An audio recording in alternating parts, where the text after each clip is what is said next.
Greetings and welcome back to Age of the Classics. My name is Bert and I'll be your host today. Today we have another classic. We are delving into the second chapter of Meet Madeline. Where last we left off, Madeline had just heard that Jiggy Nye had a new horse, and she was determined to see it. Let's just see if she gets there.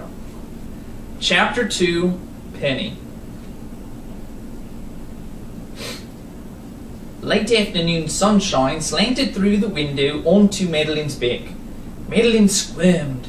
She had a terrible itch and didn't know how to scratch it. She couldn't reach it with her left hand. Her right hand was inky because she was practicing her script. She jiggled her shoulders up and down. She held her breath and rubbed her sides with her elbows. She leaned back and wiggled her shoulders against the chair. "Madeline, my dear," exclaimed her mother, "why are you twitching and fidgeting so?" "I have the most awful itch, Mother," said Madeline. "I think my stays are laced too tight today. They're so pinching uncomfortable." Madeline pulled at her stays, which were laced up her back with a tight vest. Mrs. Merriman shook her head and laughed. "You think your stays are laced too tight every day, but you do grow so fast. Maybe you are right. Come here, my child, and I will loosen them for you." "Oh, thank you, Mother," said Madeline. She sighed with relief as her mother loosened the laces.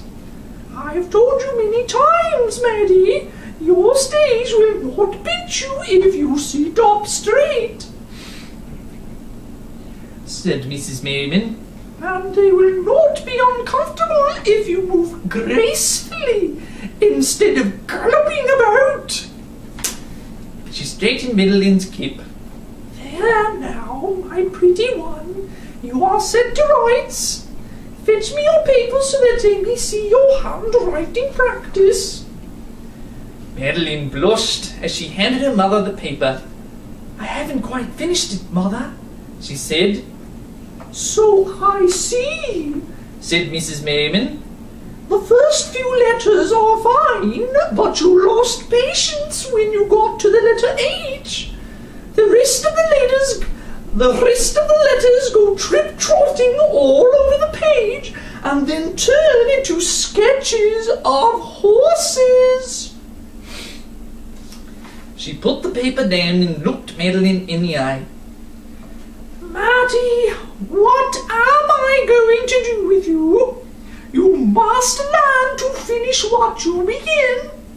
If you spent half as much time on your letters as you do daydreaming about horses, you would have the finest hand in Williamsburg, I dare say."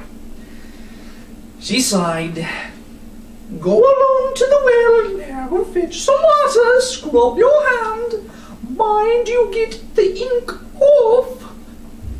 "Yes, Mother," said Madeline. She turned to go, but stopped at the door. "Mother," she asked, "may I help Ben make a delivery?" "Yes, my lively girl. I know very well there's no use trying to keep you inside when your mind is already out the door," laughed her mother. "Oh, thank you, Mother," said Madeline as she flew out the door. "Maddie, you're hurt!" called her mother, but she was too late. Madeline was already halfway to the wheel. Madeline's hand was still a little wet and a little inky when she rushed down the street to her father's store.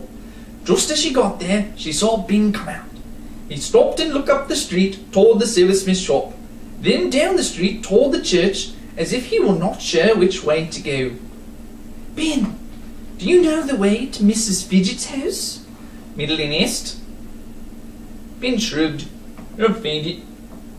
Ben's shyness didn't stop Madeline. "Come on, I'll show you."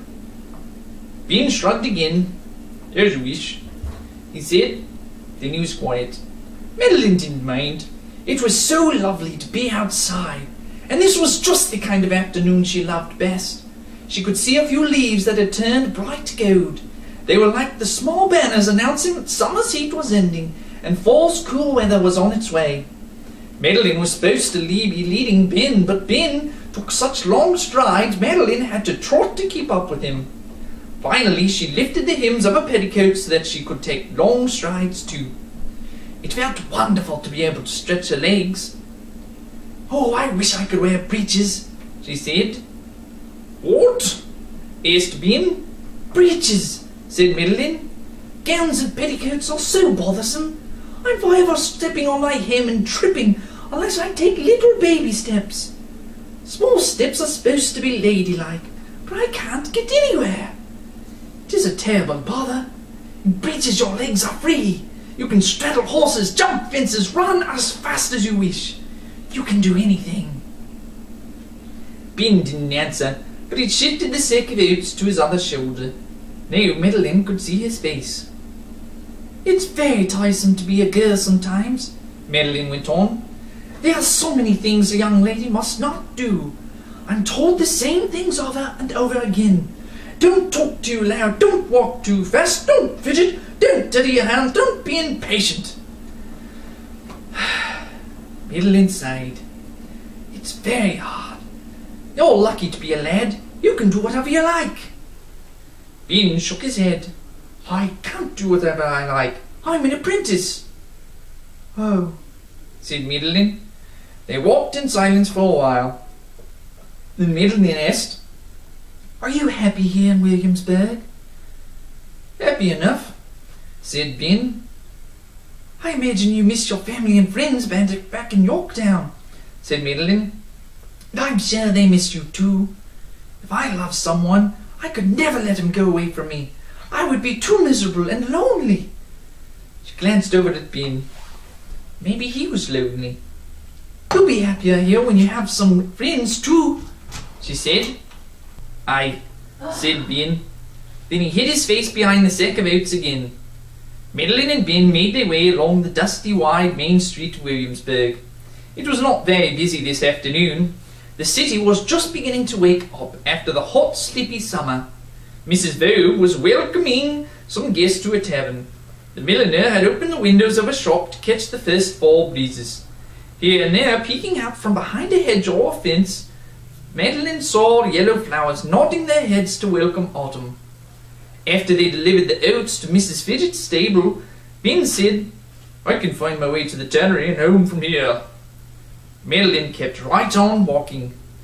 Mr. Nye has a new horse and I've a curiosity to see it," she said. Madeline half expected Ben to tell her to run along home, but he didn't say anything. "Sometimes I'm glad he's so quiet," thought Madeline. She grinned to herself. Jiggy's Nye's tannery was on the far edge of the town, out where the neat fenced yards grew ragged and pasture stretched off into the woods. Madeline could smell the tannery vats before she could see the tumbled-down tannery shed. The vats were huge kettles full of yellow-brown ooze made of fair-smelling fish oil or sour beer. Mr. Nye soaked animal hides in them to make leather. "Whew," said Madeline. "The smell of that tannery is enough to make your hair curl." "Aye," said Ben. "The whole business stinks." Suddenly they heard angry shouts and a horse's frightened whinnies. "Down, ye hateful beast! Down, ye savage!" They heard Mr. Nye yell. Madeline ran to the pasture gate. She saw Mr. Nye in the pasture trying to back a horse between the shafts of a work cart.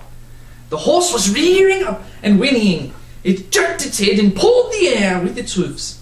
Mr. Nye was shouting and pulling on a rope that was tied around the horse's neck. "I'll beat thee down, I will!" yelled Mr. Nye. "I'll beat thee!" Ben caught up with Madeline and pulled her arm. "Stay back," he ordered. "No, I want to see the horse," said Madeline. She stood behind the open gate and stared. The horse was wild-eyed and skinny. Its coat was rough and matted with dirt. Its mane and tail were knotted with burrs. But Madeline could see that it was a fine animal with long, strong legs and a proud, arched neck. "Oh," 'Tis a beautiful horse, whispered Madeline. Beautiful. Mr. Nye and the horse both seemed to hear her at the same moment. The horse calmed and turned toward Madeline. That gave Mr. Nye a chance to tighten the rope around its neck. When the horse felt the rope, it went wild again. Mr. Nye was nearly pulled off the ground when it reared up on its hind legs. "Ye beast!" Mr. Nye shouted. He glared at Ben and barked. "Help me, I says! Get in here and grab this here's rope!" Ben darted into the pen and grabbed the rope with Mr. Nye, but the horse reared and pawed the air more wildly than before. "I'll beat the fires out of ye!" shouted Mr. Nye in a rage. He raised his whip to strike the horse. "No!" cried Madeline. At that the horse took off across the pasture, dragging Ben and Mr. Nye through the dust. They had to let go of the rope and give up. Mr. Nye waved his arms and yelled at Madeline. "Get away with these! You spooked me, horse, I says! You bothersome kids of a girl!" Madeline called out, "You spooked the horse yourself! You know you did!" "Arrgh!" Mr. Nye snarled. He turned his red-rimmed eyes on Ben and growled, "What are yous doing here?" "I brought you your order from Mr. Master Merriman," Ben said. Mr. Nye held out his hand. "Give it here, lad." Ben stepped back. "I'm to wait for payment," he said. "Arrgh! Get away with these!" shouted Mr. Nye. "Keep your blasted bit! That horse won't take the bit, no matters! Come or goes now before I takes me whip to the two of ye! Hears me?" Ben turned to go, but Madeline backed away slowly. She couldn't stop watching the beautiful horse. It was running back and forth across the pasture, trapped inside the fence. "Madeline, come along," said Ben. Madeline turned and followed Ben, but she did not even see the road in front of her. "Isn't she beautiful, Ben?" Madeline said. "Isn't she a dream of a horse?" "Aye," agreed Ben. "She's a chestnut mare, blood horse." "That means she's a thoroughbred, doesn't it?" said Madeline. "Aye, means she was trained to be a gentleman's mount," said Ben. "That horse is not bred to drag a cart to work." "She was never meant to belong to the likes of Mr. Nye," Madeline exclaimed. "She's much too fine. Oh, just once I'd love to ride a horse like that." "She'd be too fast for ye," said Ben. "You'd never stay on her." He shook his head grimly. "Besides, that horse won't trust anyone after the way Mr. Nye is treating her. She won't let anyone on her back ever again. The horse has gone vicious." Madeline heard what Ben said, but she didn't believe it. She'd seen the look of frantic anger in the horse's eyes, but Madeline had seen something else. Under the wildness there was spirit, not viciousness. Just as under the mud and burrs there was a beautiful reddish gold coat, as bright as the new copper penny. "Penny," whispered Madeline. "What?" asked Ben. "Penny," said Madeline. "That's what I'm going to call that horse. She's the colour of a new copper penny. It's a good name for her, don't you think?" "Aye," said Ben, "'cause she's an independent-minded horse, that's for sure. Call her Penny for independence, too." Madeline smiled. From then on she thought of the horse as Penny. Beautiful, independent, bright, shining Penny. By the time Madeline and Ben walked to the middle of town, the sun was melting on the horizon. They hurried along to the Merriman's house. "Madeline Merriman!" exclaimed her mother. "Where have you been all this time?" "Oh, Ben and I stopped at the tannery, Mother," said Madeline. "Oh, we saw the most beautiful horse." "A horse?" asked Mrs. Merriman. "It's Jiggy Nye's new horse, I wager," said Mr. Merriman.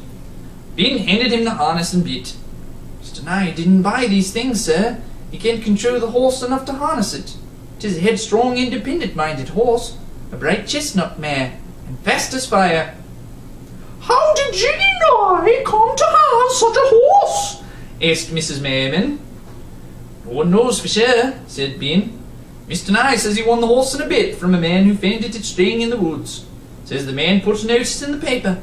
The notice said that whoever lost the horse should come to claim it. No one ever came. That's just Mr. Nye's story, though. It's hard to trust his word. Madeline had never heard Ben talk so much. She was surprised at all he knew. "It's a pity Jiggy's got hold of that horse," said Mr. Merriman. He shook his head. "It will not end well, I fear." Madeline could tell by the look on her father's face that Penny was in danger. She made up her mind to go back to the tannery and see Penny as soon as she could. Thank you for joining us for Chapter 2 of Meet Madeline in this Age of the Classics series. Join us next time for Chapter 3, Jiggy Nye's Threat. I have a feeling that Madeline is not done with Penny, and if truth be told, Penny is not done with Madeline. Join us next time. I'm Bert, and we'll see you on Age of the Classics.